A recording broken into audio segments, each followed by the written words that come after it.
Hey YouTube, this is City Prepping. In this video, we're going to take a look at the All-American Sun Oven Solar Cooker. This is a product that allows you to put food inside, point it at the sun, and cook just using the sun. You don't need any type of other fuel sources like propane or wood. Now, the applications are obvious, whether that's camping or for emergency preparedness. Not having to have any type of source of fuel backed up could be really advantageous if there's a disaster situation, especially if it's a prolonged grid down scenario. So in this video, we're going to go through and we're going to actually cook some items in here. And at the end, I'll give you my final thoughts. At any time during the video, if you want to check it out, I'll post links in the description and comments section below. So let's jump in. Three-step process. I like anything that's a three-step process because I want to set things and forget about them. The solar oven is designed with simplicity in mind. Once you have it initially set up, all you have to do is align it, start cooking with it, and then adjust it every 30 minutes to keep it aligned with the sun if you want maximum cooking temperature. When you unpack it, you have to do some initial setup and a water run, which is another reason you want to have some experience with this cooker before you try to use it after a disaster.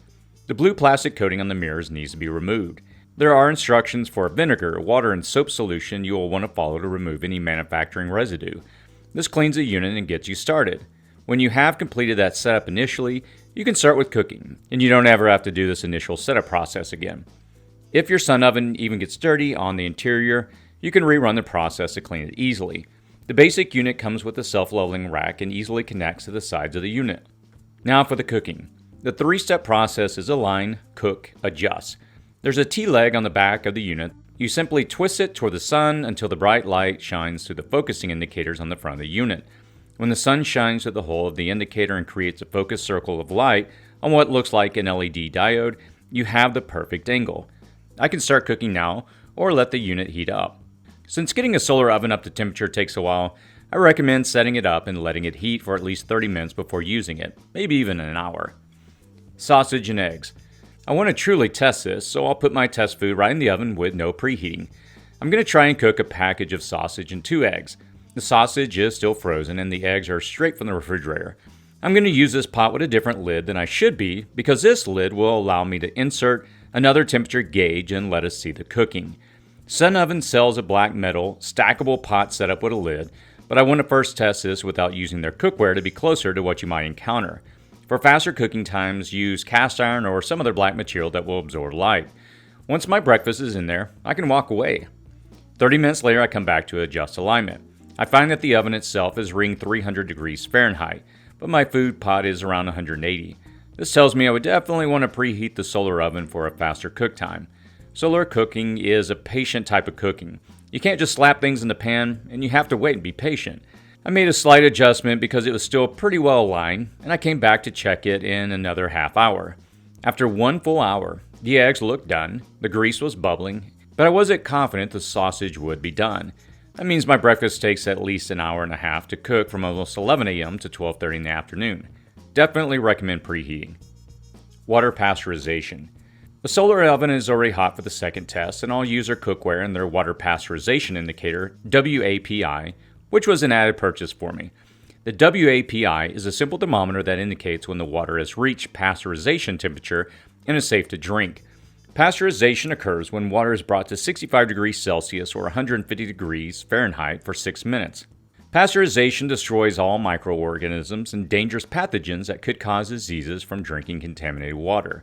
The multi-fuel WAPI has been developed for use in a sun oven or a pot over a campfire with charcoal, propane, or any type of fuel. To use it, the transparent tube is removed from the case and snapped into the hole provided in the bottom, with the wax end up. The case is placed in a pot, pan, or jar which is filled with water. When the wax is dropped to the bottom of the tube, the water is safe to drink. The WAPI can be reused hundreds of times. After only 15 minutes, the water in the solar oven was plenty hot and pasteurized, and the wax in the WAPI had melted to the bottom. The water bottle with the sun flare was still cool to the touch. During this process, I also noticed the light shadow of a palm tree I just trimmed was directly over the solar oven.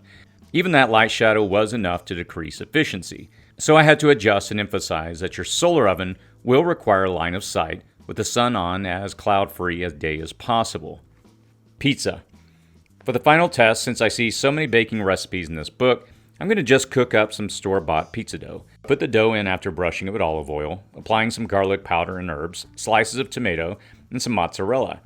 It took me about an hour between tests to get the dough and make my pizza, and I noticed that shadow had moved across the solar oven again. Also, my Sunflare was still working on pasteurizing the water I had in my clear bottle.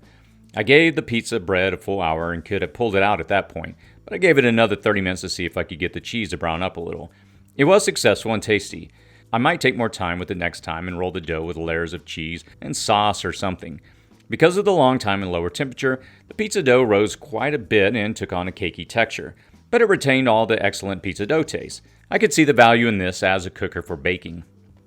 Align, cook, adjust. If you know you're going to have unobstructed access to a brightly shining sun, you could take advantage of the solar oven. Even when the sun isn't direct, it functions as a dehydrator with the door lifted over the latch. As a dehydrator, you won't have to be as concerned with the internal temperature, so you don't have to adjust this unit as much. Because the interior compartment is somewhat insulated and the sill around the door makes it pretty airtight, you could efficiently run this in the winter. In an urban environment, you could deploy this unit on the rooftop of a building and be safe from prying eyes. With some practice in my Dutch oven, I was able to make a decent beef stew. I'm not going to lie to you, you must practice with it on a regular basis if you go this route for a post-disaster cooking. I would not want to be in a situation where this was all I had, so always build redundancy into your preps and have at least one other cooking method. From an OPSEC standpoint, the cooking gave off very little smell only within a few feet of the unit.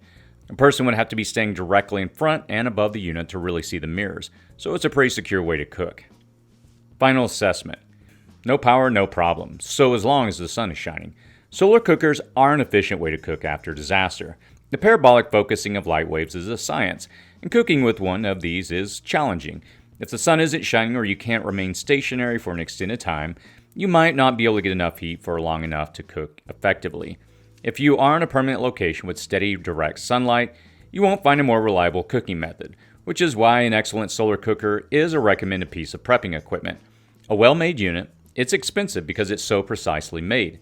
Its fuel source is the sun, so there's no wood or biomass or any fires or electrical requirements. It's the anywhere the sun is shining aspect that makes this a viable option. The problem with these is no sun and no cooking. They require constant direct sun and adjustment. A solar cooker isn't something you can just pull out without any experience and whip up a meal. Commit to cooking one meal on it every month so that you will be ready after a disaster. I wouldn't want to pack this on a hike and overnight campout, even with the handle, bag, and only weighing around 20 pounds. I like the idea of putting a meal in there, aligning it, and then going about my other business, checking on it about every half hour or so and allowing me to do other things. Maybe you could set it up and then go for a hike and then come back for a cooked meal. If you're on the ice, in the snow, or in a desert that lacks biomass, or on the beach, this is an excellent cooker for you. If you want to take an oven on the roof of your building after an emergency or to a field in the middle of nowhere, this is also an excellent cooker for you. 2.4 billion people still depend on wood, charcoal, or dung for cooking food. A wood or charcoal fire results in those nearby in tight quarters inhaling the equivalent of smoking 3 packs of cigarettes each day. From tiny villages and impoverished countries to trekkers, hikers, fishers, and preppers, solar cookers effectively cook and purify water when no other power and no biomass fuel sources exist. It takes a while to get used to using your solar oven. Once you get it figured out, though, it's easy to see why this is a guaranteed effective means to cook after a disaster, and it's a choice for many around the world as one of their only means to cook. This one is well built, and it's very effective. Hopefully this video gave you enough information to help you determine whether a product like this is a good fit for you or not. Where I live, I've got a lot of sun, so something like this just makes sense for me. Having a backup option to cook, especially something where I don't have to store any fuel, I just need the sun. If you have any thoughts, any feedback, any questions, please post those in the comment section below. And again, if you'd like to check this out, I'll post a link below. As always, stay safe out there.